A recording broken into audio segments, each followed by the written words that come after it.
Welcome. Today we are finishing Sundiata. So there are two sections we have left to read. They're both fairly short. So when we left off, Sundiata had defeated the Sorcerer King. He destroyed the Sorcerer King's hometown, and then now he started his march home. Now, if we look at the map from last class, Sundiata does not walk just straight home after defeating the Sorcerer King. So remember, the battle was here, and then they ended up at the mountain here at Kolakoru, and then Sundiata destroyed the Sorcerer King's home. But after that, he marched around the central part of Mali, basically collecting people's loyalty, establishing himself as king, and creating his empire. So when the story begins today, he is here at Kaba, which is just above his hometown of Niani, and that is where most of the story takes place. So Sundiata has been marching home, and we're going to see what happens when he gets there. Now, we have a lot of reading questions today, so we are starting at question 28. You want to make sure that you have your questions with you, and I will let you know when we get to that part in the story. So the first question summarized the hymn to abundance. So people are going to be singing a song as Sundiata arrives. All right, so today's section is called Niani. Sundiata returns triumphantly to his home after years of exile. So we have to remember he was 10 when he left home, and he was 18 when he went on his way back. We'll see in the story at some point it mentions that the war went on for a year. So Sundiata's 19, maybe 20. He's been away from home for 9 to 10 years at this point, and he's about to get back for the first time. All right, so the story begins with Sundiata at Kaba, which is this other city I showed you. People are celebrating, he's feeding people. The war has gone on for a year, so people are hungry, and Sundiata provides them with food from Soso. So he takes hundreds of oxen, he takes grain, he basically takes all the riches the sorcerer king was keeping to himself, and he feeds the people. So people start singing the hymn to abundance in his honor, and this is number 28. And they say, "He has come, and happiness has come. Sundiata is here, and happiness is here." So basically, what this song is saying is that people were suffering under the Sorcerer King, but Sundiata came, he marched from Mima, he marched down, and with him, he brought happiness.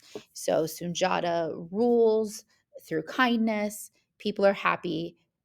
Mostly people aren't hungry anymore, which I think we can agree that's a big step on the road to happiness is eating.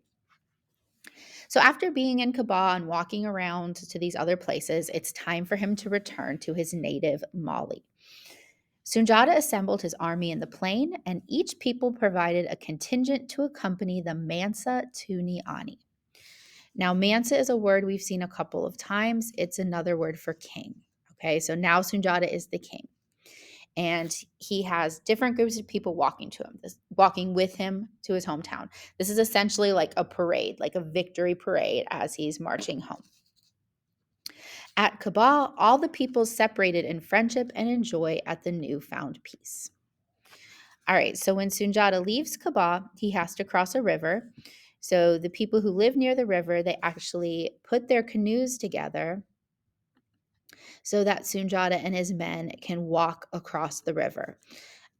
They put all of their dugout canoes side by side so Sundiata can cross the river without getting his feet wet.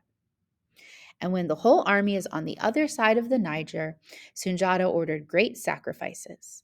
100 oxen and 100 rams were sacrificed. It was thus that Sundiata thanked God on returning to Mali. All right, so now he is like in the region closer to his hometown, which is known as Old Mali. The villages of Mali gave Magan Sundiata, Magan is another word for king, so he's now a king, Magan Sundiata an unprecedented welcome. At normal times, a traveler on foot can cover the distance from Kabat to Niani with only 2 halts. So normally it would take you just like 2 days, the halts being like when you stop and sleep. It would only take you 2 days to do this march, But Sogolon's son with his army took 3 days.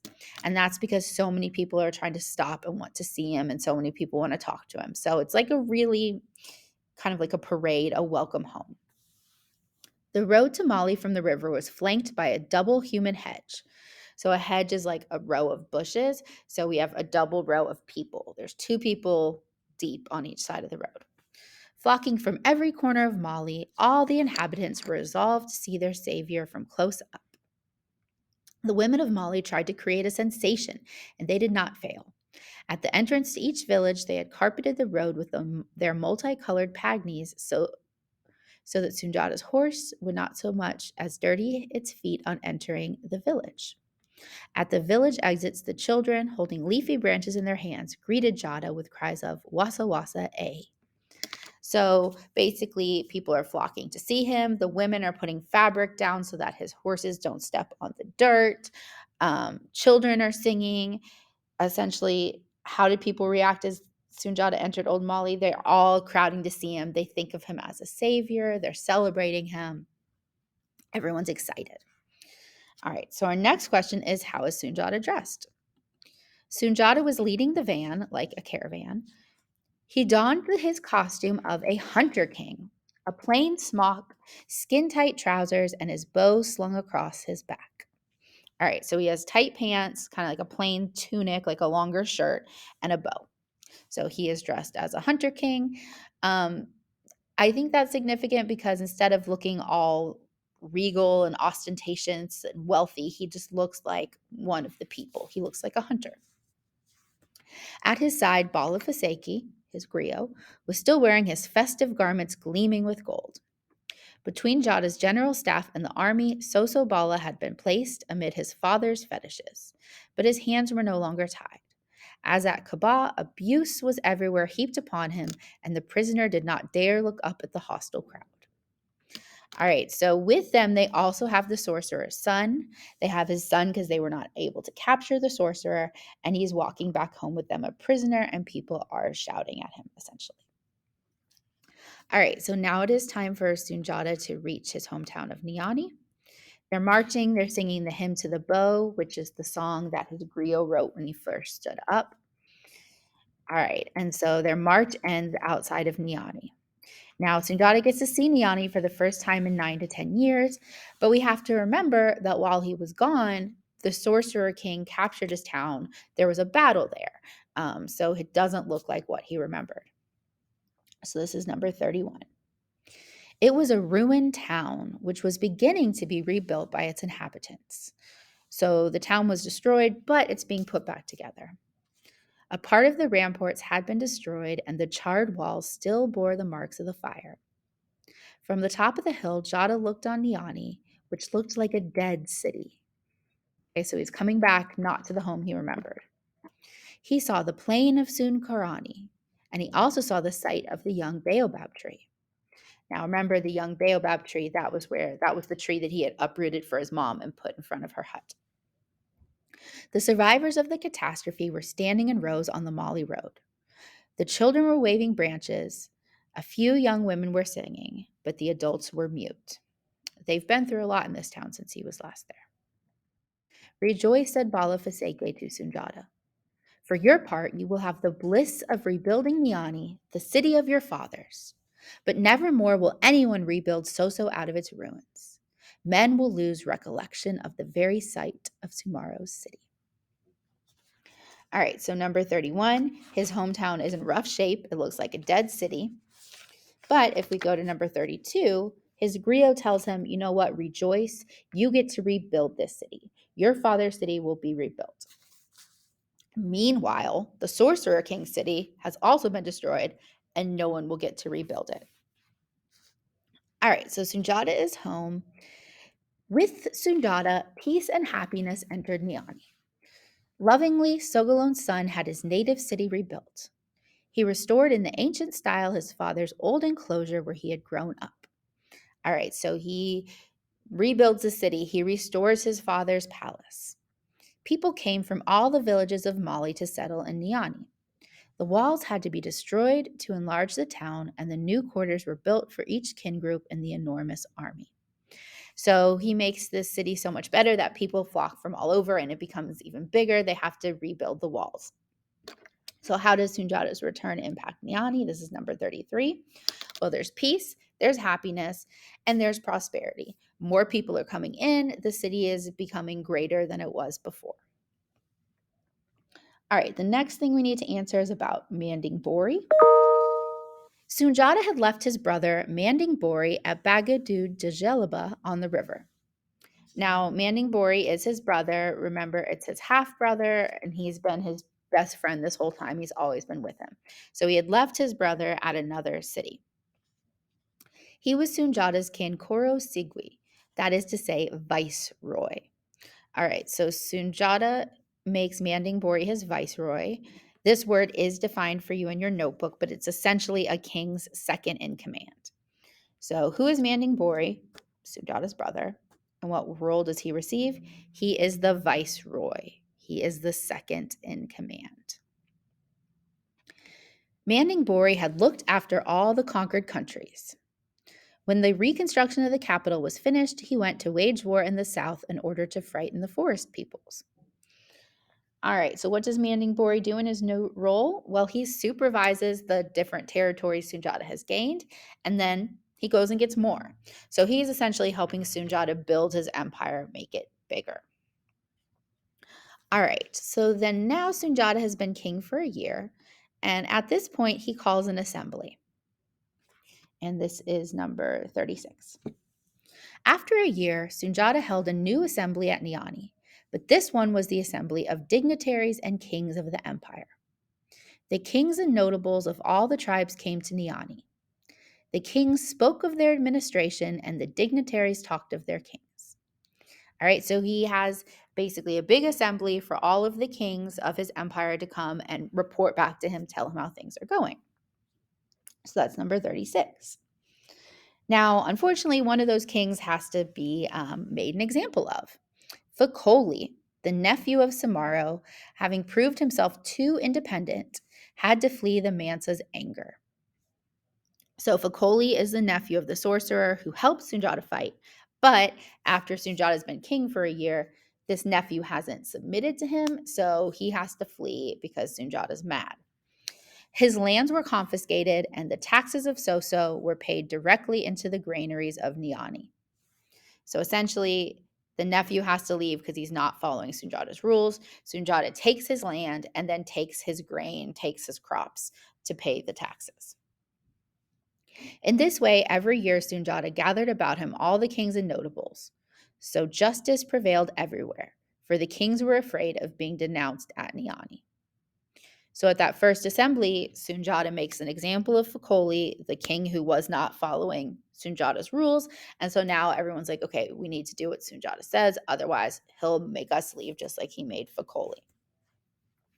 So he makes an example of Fakoli by seizing his lands, and Fakoli has to run because it's either that or Sundiata will wage war on him.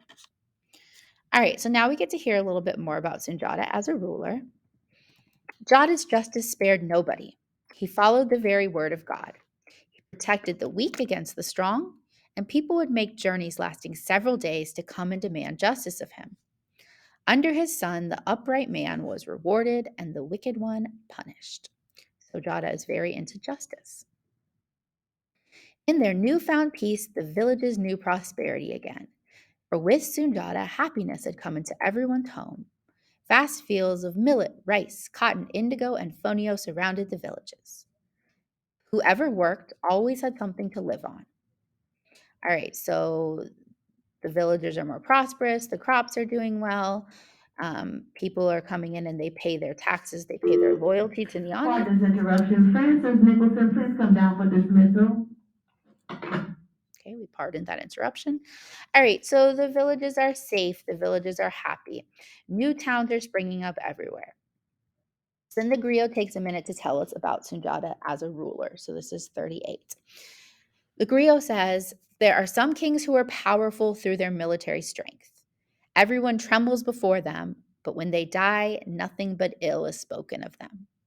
So this is a king like the sorcerer king. Everyone was afraid of him. Everyone was afraid of his army. But when he dies, no one loves him. They only say bad things about him. Others do neither good nor ill, and when they die, they are forgotten. Others are feared because they have power, but they know how to use it, and they are loved because they love justice. Sundiata belonged to this group. He was feared but loved as well. He was the father of Mali and gave the world peace. After him, the world has not seen a greater conqueror, for he was the seventh and last conqueror. He had made the capital of an empire out of his father's village, and Niani became the navel of the earth. All right, so people love Sunjata for what he does for them, for his kindness. They also fear him because they know they will be punished if they do the wrong thing. And he turns his father's land into a great capital. All right, and then griots start to sing this song about Niani. You can read the whole song if you want in the text, but essentially they say, if you want salt, go to Niani. If you want gold, go to Niani. If you want cloth, go to Niani. If you want fish, go to Niani. So basically, Sunjata's hometown becomes this place that has everything. If anything you need, you can get there. If you want to see an army, go to Niani. If you want to see a great king, go to Niani, for it is there that the son of Sogalon lives, the man with two names. So, Sunjata's legend is sung across the world. And then the griot mentions some of the other towns of the empire who are great: Kita, Do, um, Wagadu, Mima. These all are parts of the new empire. All right, but then he mentions that these places aren't really around anymore. How many heaped up ruins? How many vanished cities?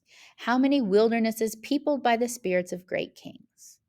The silk cotton trees and baobabs that you see in Mali are the only traces of extinct cities.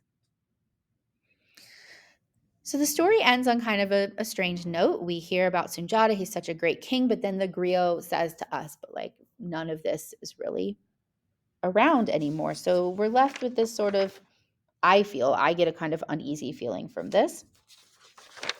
So number 40, the only things that remain are the trees. All right, so we'll pause for a second and then we're going to read the very last section, Eternal Mali. All right, so you might wonder, where is the griot going with this? We had this great king. He got his father's land back from a sorcerer, but now not much of this remains. What is the griot going to make of this? And so this is the last section of the story, Eternal Mali. How many piled up ruins, how much buried splendor. But all the deeds I have spoken of took place long ago, and they all had Mali as their background. Kings have succeeded kings, but Mali has always remained the same.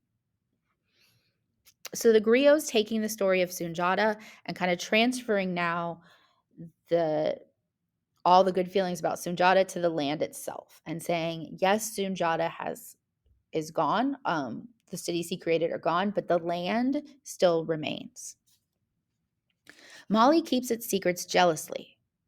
There are things which the uninitiated will never know.